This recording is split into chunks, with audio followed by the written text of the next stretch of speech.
नाज़रीन, क्या आप जानते हैं कि बरामदात के हवाले से तुर्की फ्रांस की सबसे बड़ी मार्केट है और यही वजह है कि अब फ्रांस को कम से कम 100 अरब डॉलर का नुकसान होने जा रहा है, क्योंकि तुर्की ने साफ तौर पर कह दिया कि वो फ्रांस के साथ कोई भी अब समझौता नहीं करेंगे या फ्रांस की जो प्रोडक्ट्स हैं उनका मुकम्मल तौर पर बाइकाट करेंगे। मगर अब तक जितना भी नुकसान हुआ है वो नुकसान डबल होने का खदशा बढ़ चुका है फ्रांस के लिए, क्योंकि अब जामिया अज़हर के सरबराह ने भी आलमी बरादरी से इस्लाम और मुसलमान मुखालिफ इक़दामात को जुर्म करार देने की अपील करने के साथ साथ फ्रांस के जो बाइकॉट है उसको भी मजबूत करने का ऐलान कर दिया और दरख्वास्त कर दी है। और जामिया अज़हर के जो सरबराह हैं उनके इस बयान के बाद, उनके इस ऐलान के बाद, उनकी इस अपील के बाद जो मुसलमान हैं मिस्र के और दूसरे ममालिक के, उन्होंने धड़ाधड़ ना सिर्फ फ्रांस की मसनूआत को रोकना शुरू कर दिया है, बल्कि अगर उनकी मार्केट्स के अंदर, अगर उनकी दुकानों के अंदर, अगर उनके घरों के अंदर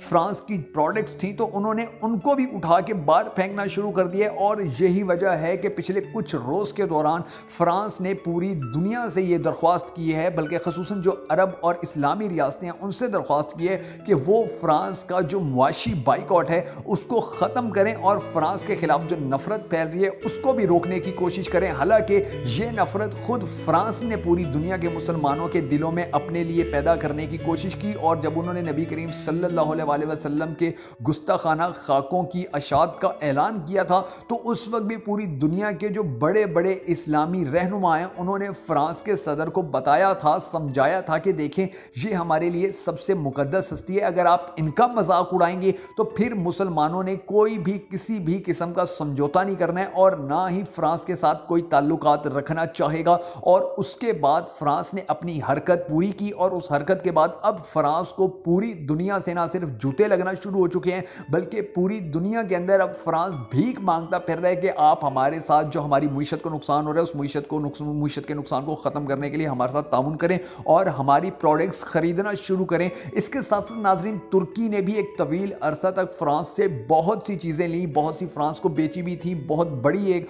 तजारत होती थी, और वो तजारत अब ना सिर्फ ख़तरे में पड़ चुकी है बल्कि उस तजारत के रुकने के जो नुकसानात हैं वो भी अब फ्रांस को सामने नजर आना शुरू हो चुके हैं। पहले ही फ्रांस को पूरी दुनिया के जो अरब और इस्लामी ममालिक हैं उन्होंने फ्रांस का बाइकआउट करना शुरू कर दिया था, उसको इतना असर नहीं पड़ रहा था। मगर जब तुर्की ने बाकायदा तौर पर ना सिर्फ ऐलान किया बल्कि उनकी प्रोडक्ट्स को रोक दिया तो उसके बाद अब फ्रांस को समझ में आ रहा है कि उन्होंने कितनी बड़ी गलती की है और इस गलती का खुमियाजा उनको कितनी बुरी तरह भुगतना पड़ेगा। अब आने वाले वक्त में अगर पाकिस्तान, तुर्की और जितने दूसरे इस्लामी ममालिक है, बड़े बड़े इस्लामी ममालिक, अगर वो अपना बाइकआउट इसी तरह बरकरार रखेंगे और किसी के दबाव में आए बगैर वो इसी तरह फ्रांस की जो प्रोडक्ट्स हैं उनको लेने से इनकार करते रहेंगे तो यकीन जानिए कि उम्मत मुस्लिमा का ये जो इत्तेहाद है ये फ्रांस को जल्द ही उसके बदतरीन अंजाम तक पहुंचाने में इंशाल्लाह ज़रूर कामयाब हो जाएगा।